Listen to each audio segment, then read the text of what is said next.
Jivananda, biografía de un sabio moderno, capítulo 8. Métodos no convencionales. Libertad y disciplina, parte 1. La enseñanza de Swamiji era una síntesis de libertad y disciplina. Era capaz de combinarlas muy bellamente y de manera extremadamente sutil, aunque ello implicase un trabajo tremendo de su parte. Permitía crecer al discípulo en libertad, y en la medida que el discípulo crecía, Swamiji se contraía.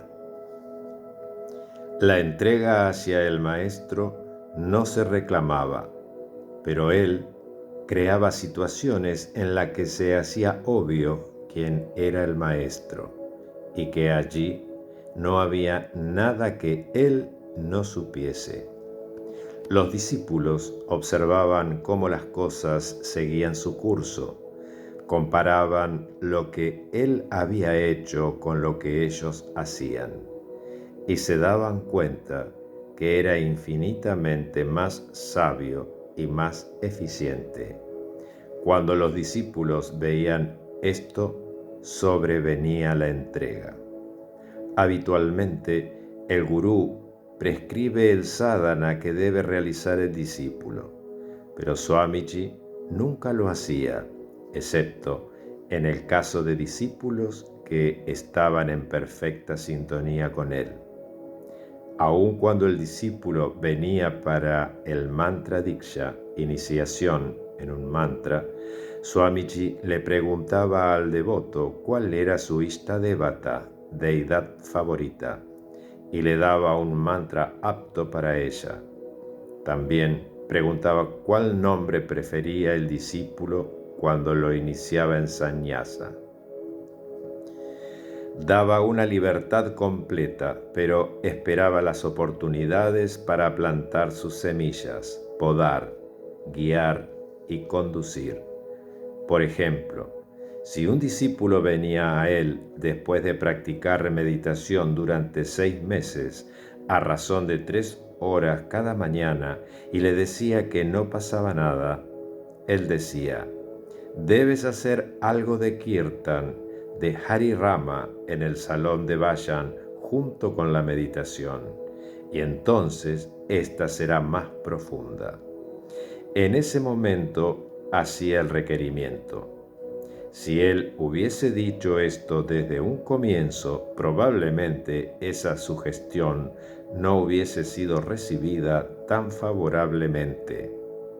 Si la práctica hubiese hecho que la mente del aspirante se embotara, Swamiji podría haber dicho lo siguiente: ve y trabaja en la cocina cortando vegetales un par de horas por día.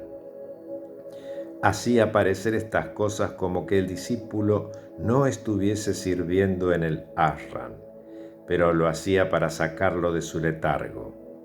En ese momento podía decirle: ¿por qué no te ejercitas un poco? Haz algún pranayama y yogasanas. Mediante ello, el discípulo practicaba lo que más amaba Swamiji, el yoga integral. Simplemente proporcionaba incentivo y guía de vez en cuando. Le daba al discípulo el privilegio de elegir libremente lo que el discípulo quería hacer.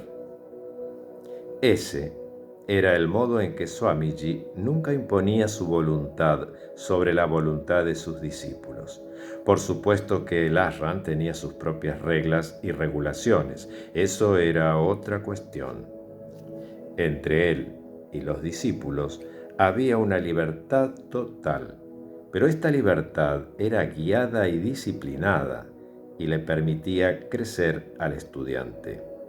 Y el crecimiento estaba allí. La libertad no era tanta como para permitir que el discípulo se marchitase. Si era necesario, Swamiji aguijoneaba afectuosamente al discípulo y lo despertaba. El pinchazo podía venir de 100 modos distintos, pero siempre era cortés. Te despertaba, pero no te lastimaba.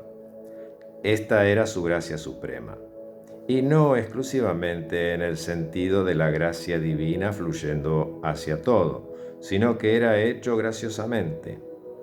Esta gracia suprema de Swamiji quizás sea imposible de encontrar en otra parte. Él era todas las cosas en uno: padre, madre, maestro, maestro estricto y un amigo extremadamente amoroso. En todas las cosas era una síntesis, nunca una división. Estaba siempre combinando toda clase de contradicciones. Esta era su especialidad.